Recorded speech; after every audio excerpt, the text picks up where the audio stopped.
Hello my sweeties and welcome back to my channel. If you don't already know me, my name is Celise and thank you for joining my spooky little family. In today's video, we will be talking about Cemetery Man. Let's get into the video.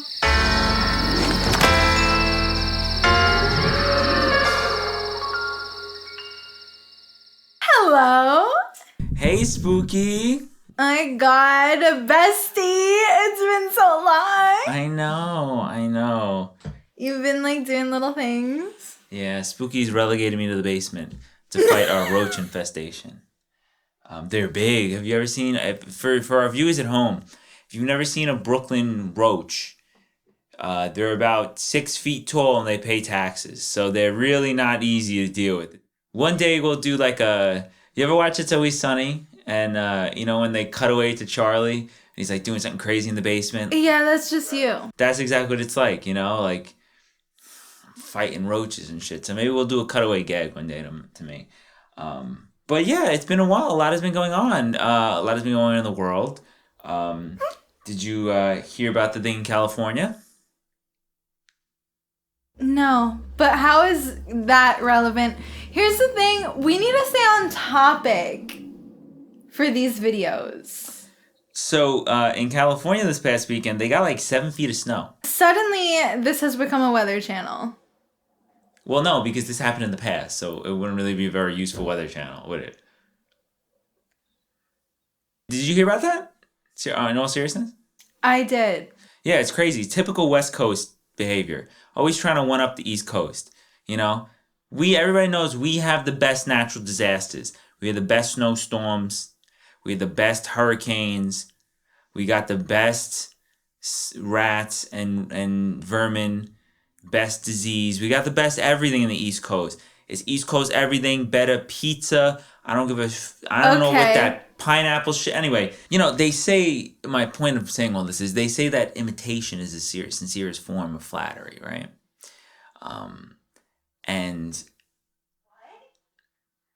just the way that the West Coast is copying us and is very inspired by us all the time, but just can never really meet the mark. They just have no personality over there. I agree. I think that this is a great example of what we're talking about today. It's a great example of imitation being the sincerest form of flattery.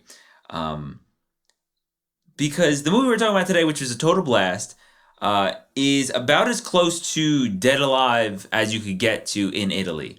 And I loved it. But anyway, why don't you tell us a little bit about this movie? Directed by Michele Soavi, starring Rupert Everett and Anna Falchi, this film follows a cemetery man that must kill the dead a second time when they become zombies. We love Michele Soavi, and I am so happy to tell you all today I finally learned how to pronounce this Italian icon's name. I have been calling Michele Soavi on this channel Michelle, which is like a Hispanic name. I don't know why I thought his name is Michelle. I've called him Michael because I'm thinking maybe that's the English version. I've said his last name as Sovi, everything but Soavi. But here we are today saying his name correctly. And we're talking about a really fun movie that he did that it's been long overdue. This has been on my list for a while, and I want to shout out my patron Andy for recommending this film to me. This film is me. This is everything I like. This is literally Evil Dead meets Dead Alive, but sexier and hornier and more fantastical and artsy and very Italian, but for some reason everybody is British. Yeah. Which is weird because it was an Italian, French, and German production, but everyone's British. Isn't it weird how that works? It was very weird. I actually, for a second, was like, is this a dub? What? And then I realized it's not a dub. Yeah, no, there's something really charming about the fact that this movie is absolutely, from start to end, just insanity. It is a very strange movie. It's a pretty simple movie in its premise, but it is very, very weird. I'm going to keep this review spoiler free because Cornelius and I really want you to check it out. So if I spoil it, then it's no fun. It's also just arrived on Shudder here in the US, so you need to check it out. Stop sleeping on Shudder. I'm not sponsored by Shudder, but I should be. Also, I couldn't spoil this movie if I wanted to because by the time the third act started, the edibles had kicked in and I don't remember anything that happens after that. So let's talk about the way the movie is shot. I want to talk about that first. From Suavi, I've only seen Stage Fright, which I know there's that argument about Stage Fright not being a giallo, but being a giallo. Listen, it's in the giallo section on every streaming service. I know you all want to be like, it's a slasher because you know who the killer is. Totally get you. You're valid or whatever. But if it's telling me all over that it's a giallo, it's a giallo. Also, he worked with Dario Argento. Okay, he was heavily inspired. Get real. It has giallo elements. I don't want to hear about it. And he's Italian. Get over yourself. Anyways, this is a massive difference from Stage Fright. But somehow it still feels like him. Everything is very, very over the top. And the camera work is crazy. There's some really beautiful shots. There's that one where, do you remember that one where it's spinning around them? It's really cool. I love that. And a lot of the coloring in the movie is really beautiful. Everything's really vibrant. It honestly reminded me a little bit of Saltburn. I feel like for my girlies out there that love Saltburn and really vibed with it, I think you would love Cemetery Man. Yeah, similar surrealism. Yeah, very surreal, very weird. There's some moments that are just weird that kind of make no sense. Some of the interactions, you're like, what? But somehow it all works together, and I love a good love story. I think that it was interesting how they kind of juggled, honestly, very similarly to A Dead Alive. I don't mean to keep making the comparison, but the romantic plot and the comedy and the kind of bizarre, cartoonish horror elements. It's just a fun ride. Super fun. Practical effects. Hot people. Yeah, beautiful people. Being dead. Killing other dead people. It's confusing. Actually, it's so funny. We were talking about Saltburn, and it's so funny because as I was watching Cemetery Man, I looked at, what is his name? I'm sorry. I looked at Rupert Everett, and I was like, okay, OG Jacob Elordi. This man kind of resembled Jacob Elordi to me. But you know what I really loved about this one was Nashki or Nagi or what was his name? Nagi. Yeah, that was my favorite. I could just see him talking the whole movie, and I would have been fine. I would have given it 5 stars. Easily. Yeah, he was a really fun, cute little character. I just enjoyed how all these seemingly unimportant elements in the story all just end up affecting the third act so well. Which I think at first you watch it and you're like, oh, this is fun, this is weird, but what is anything? What is the point of all this? And then it kind of all just comes together at the end, and it's really interesting. I'm not going to give it away because, as I said, I don't really remember what the hell happens at the end. I actually didn't even remember we watched this movie until yesterday when Spooky was like, Corn, come out of the basement. We're going to do a video tomorrow. Stop killing the roaches. I will say, I don't know if you did your homework for this review since you've been, fighting the Brooklyn brawling roaches. But something really cool about this movie, the sets for the cemetery in the film were built upon actual abandoned cemetery grounds in Italy. Wow. Yeah. Someone's Nona was pissed. Definitely. You just know the Italian ghosts were haunting everybody. Mm-hmm. That's some evil eye territory right there. Get off of my stone. Wow. It's anti-Italian discrimination. Anti-Italianics discrimination. Wow, who are you? In front of me. You're not Rocco. No. But I'm also a Guinea.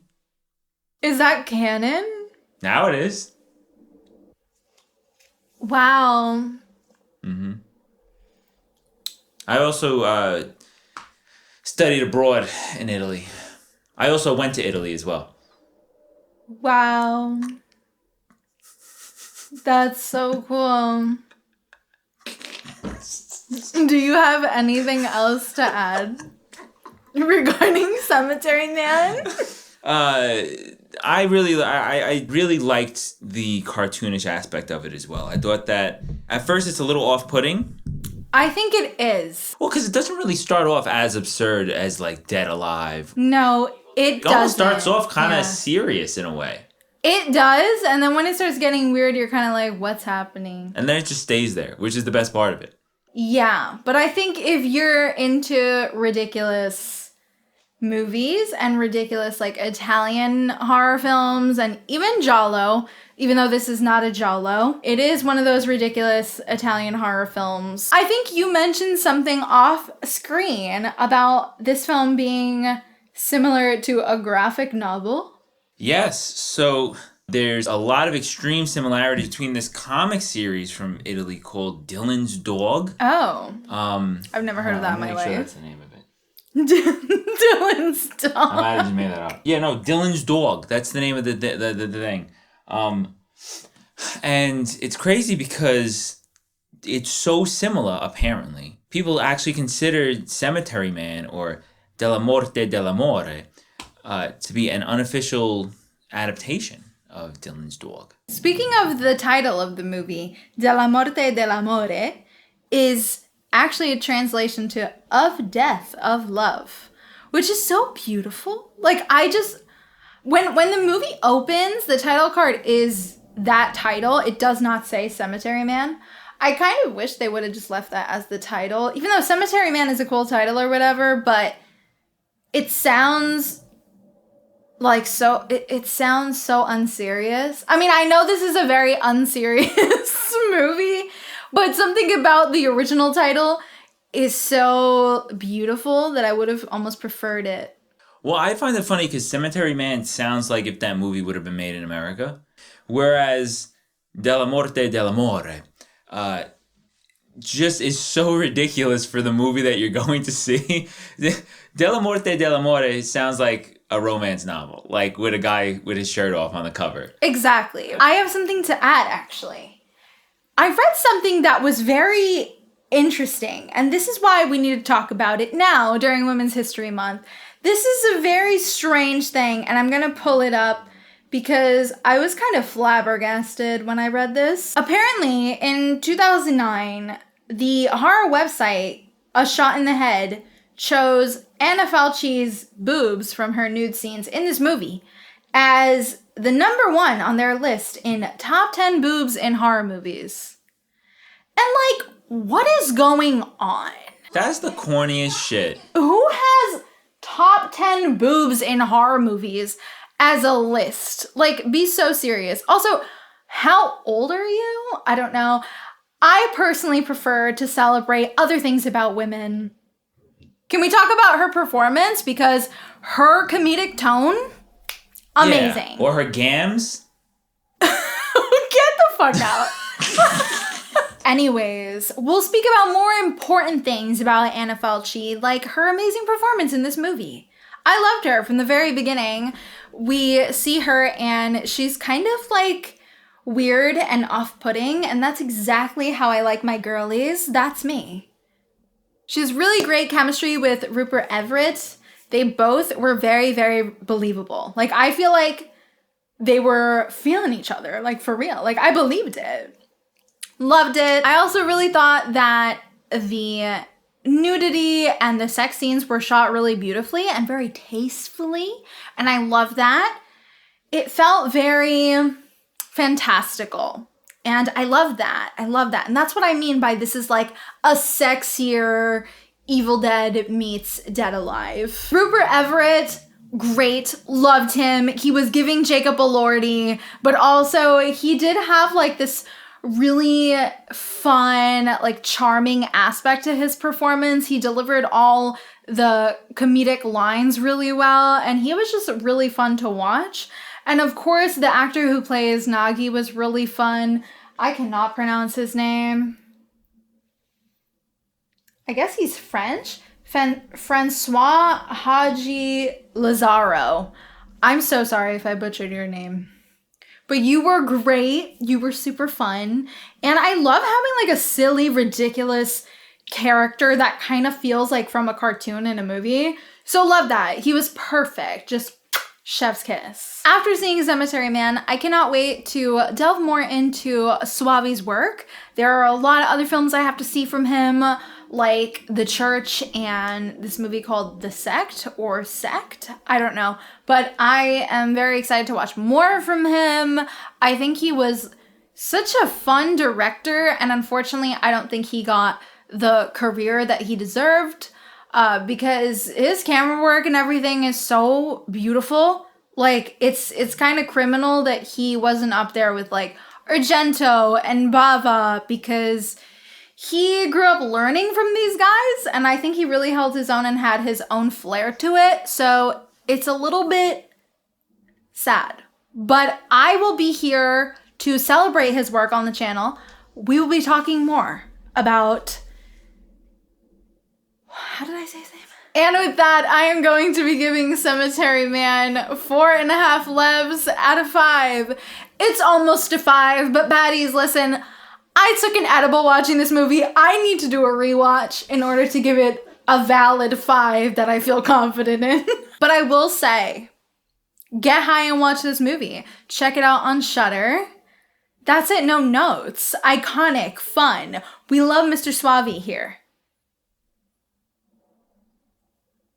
Yes, are you raising your hand? Yes. I'm going to give this one 4.5 levs out of 5 as well. Wow. Because Nagi was so fun. He's just a guy. He's a little guy. Yeah. Aw, he was. Loved him. He was great. And everybody's hot. Everybody was. All right, you guys, that is it for today's video. Thank you so much for watching. Don't forget to like and subscribe, as it really helps me a lot. And be sure to click that little notification bell to be up to date every single time I upload. And let me know in the comments what is your favorite from Mr. Suave, and which films of his would you like to see me review? I'd love to talk about it. Thanks so much for watching, and I will see you guys in the next one. Bye.